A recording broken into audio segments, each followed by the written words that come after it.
Welcome back to a brand new episode of Gen Z BTC. It's me, Satoshi Guapamoto, and today we're back on the blackboard talking about 5 ways to understand Bitcoin. This is a new series that I'm starting. It's going to be 5 episodes long, and each one is going to teach you a different aspect of Bitcoin, put it all together, and you'll be ahead of 99% of people. So today's lesson is going to be digital scarcity. We're going to go over the importance of 21 million, digital property, low inflation, and supply and demand dynamics. If you like this type of content that's educational, a little fun, a little different, make sure you like, comment, and subscribe. Share it with someone who might also find it interesting. With that being said, let's go ahead and get into it. The first thing you need to understand about Bitcoin is that digital scarcity is the invention. It is the discovery that Satoshi was able to find, and that is really the backbone and the core of Bitcoin.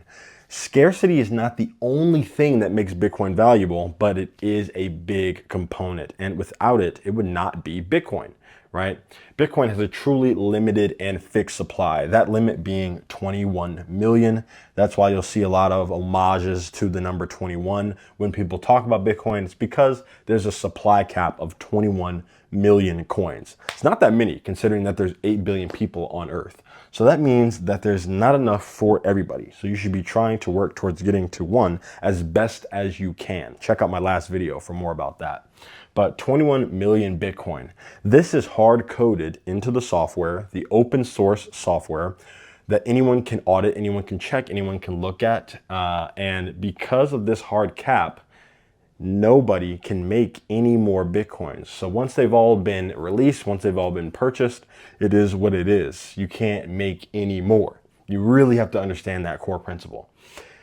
And a way to look at it, if we were to compare it to something physical, something in the real world, we would talk about property, right? So the way you want to view Bitcoin, if you have a more traditional lens, you want to think about digital property, right? Think about beachfront property. Think about a mansion on the beach in Miami, a mansion on the beach in California somewhere. These places are highly desirable because there's only so much beachfront property that you can own. Therefore, the supply is very small, so the demand is going to be higher. That's why the prices of a lot of these homes are so inflated and continue to go up over time, because more and more people want to live in these beautiful areas that are pretty rare. Bitcoin is digital beachfront property, okay? It's prime real estate. This is a city, Bitcoin is a city in cyberspace that everyone wants to go live in, but there's only 21 million houses for sale, okay? And once those 21 million houses are for sale, there's going to be no more new home starts. There's no new construction going on. It is what it is. But the thing that makes Bitcoin better than real estate is that instead of one person owning one house and not being able to share it in any way, you can own half of a Bitcoin, right? You can't really own half of beachfront property. Kind of weird to try to do that. You can own 1% of a Bitcoin. You can own 10% of a Bitcoin. You can own 20 Bitcoins. It's pretty tough, but it is possible, right? So with digital property, there's a little bit more equity considering the fact that you don't need to own a whole thing. If you own a whole one, you are ahead of most people in the world and forever, right? Since they aren't making any more ever, all right? So if you own a whole Bitcoin, there's people who aren't even born yet who will not be able to own that Bitcoin now because you have it. And as long as you keep it in your possession, you're going to be ahead of all the other people coming behind you. So you could actually own pieces of a Bitcoin. These pieces are called Satoshis. And instead of owning an entire mansion or an entire house on the beach, you can own a piece of a Bitcoin. You can own a slice of that 21 million, okay? And that's very important. Now, low inflation. By that, I mean, Bitcoin does have an inflation rate, right? The inflation rate of Bitcoin right now is lower than gold's, right? It's around 1-ish%. And that's going to continue to get cut in half every 4 years. So every 4 years, we have something called the halving, right? Which is where the amount of Bitcoins that are produced per day is cut in half, all right? So every 4 years, there was a time where there was 50 Bitcoin made every day. Every block rather. There's 50 Bitcoin made every single block, and a block is found every 10 minutes. Eventually, that block reward got cut in half to 25, then cut in half again to 12.5, then cut in half again to 6.25, and then cut in half again to 3.125. And it's going to keep getting cut in half, cut in half, cut in half. To the point where eventually people are going to be mining Bitcoin blocks, using energy to find blocks and secure the network. And the block reward is only going to be 500,000 Satoshis, 200,000 Satoshis, right? This is decades away, but it's rapidly approaching regardless, because pretty soon, 2 halvings from now, the block reward won't even be an entire Bitcoin. So that's something to think about, right? When it comes to low inflation, the inflation rate of Bitcoin is always going down, all right? It's never going up. And that's the difference between Bitcoin and fiat currency, between Bitcoin and US dollars, all right? Between Bitcoin and something like a precious metal, right? Because let's start with dollars. When it comes to dollars, the inflation rate is always increasing for a number of factors that I'm not really going to go into here, but there are always wars to be fought. There are natural disasters to clean up, and that money doesn't just appear out of thin air, except it does because they have a money printer. This is what leads to inflation. All right. Inflation is not, eggs going up in price. That's not inflation. That's a result of inflation. Okay, inflation is an expansion of the monetary supply. Inflation is the result of having no hard cap on your money. Bitcoin has a hard cap of 21 million. So we know the issuance schedule. We know when certain Bitcoins will be released. We know how many there are in circulation at all times. You'll never really know how many dollars are in circulation at any time, right? You might say, well, we can go on the US debt clock and look at that. That's an approximation, all right? You don't actually know how many dollars there are in circulation, especially now that we've created so many digital dollars that the Fed prints up in order to buy treasuries. Again, I'm not going into the whole thing, but there's a rabbit hole there. Check out my channel, check out the resources in my description. You'll learn more about that. But long story short, the inflation rate of Bitcoin is very low. That means that the value of the money maintains its purchasing power over time. When you have high inflation, you have a dollar in 1920 that could buy you a burger. And then in 2020, with high inflation, $1 won't even buy you a thing of fries. All right. It won't even buy you the buns for the burger because the purchasing power of the dollar has gone down. That's what you don't want. You want money with low inflation. That's what Bitcoin offers you through its scarcity, right? Through its fixed supply, through its scheduled issuance. All right. Only a certain amount made per day, and that number per day is getting cut in half. So if you have something that everyone wants, but the supply of it is getting cut in half every 4 years, but the demand is either staying the same or going up, that means that prices have to increase because you cannot increase the supply. This is where we get to my last point here, supply and demand. All right.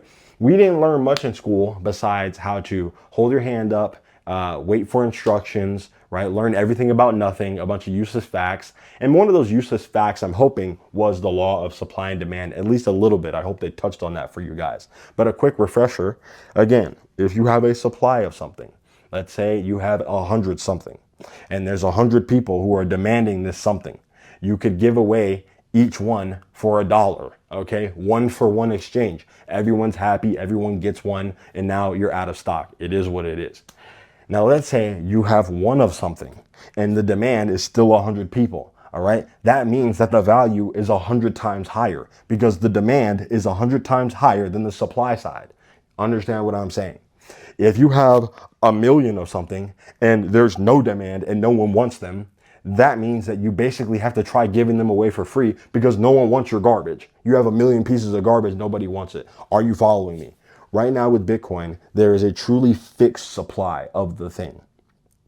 There is increasing demand globally because it is a global, decentralized asset that no one can control or take away from you. All right.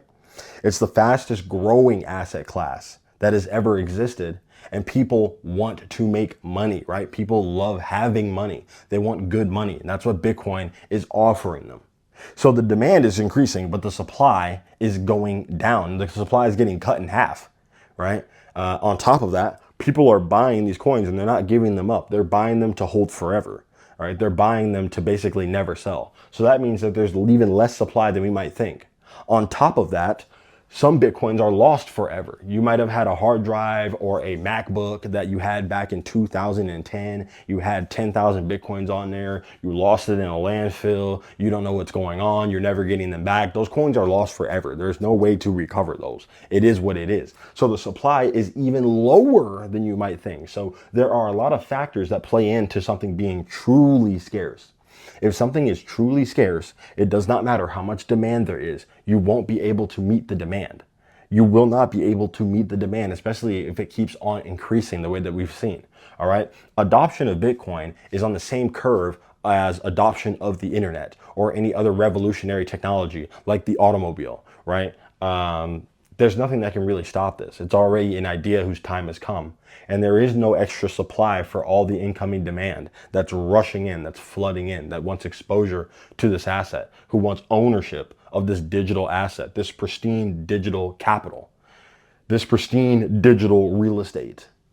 Once the coins are held, the only way to get someone to give it up would be to increase the price or the purchasing power and then hope that they sell it to someone or that they spend it to someone, right? Because again, when you have something of great value like Bitcoin, but is truly scarce, you can't print up more Bitcoin. You can't find any more. The only way to get more Bitcoins on the market is through price discovery. That's the reason why if you have a truly fixed thing and you have a money like dollars that you can print up out of nowhere, the thing that you're continuing to print is losing value, which means that the thing that is unprintable is gaining value. If it costs 10,000 Bitcoins to buy, if it costs $10,000 to buy one Bitcoin a few years back, and then you print trillions of dollars, devaluing the currency, then yeah, one Bitcoin's now going to cost $100,000.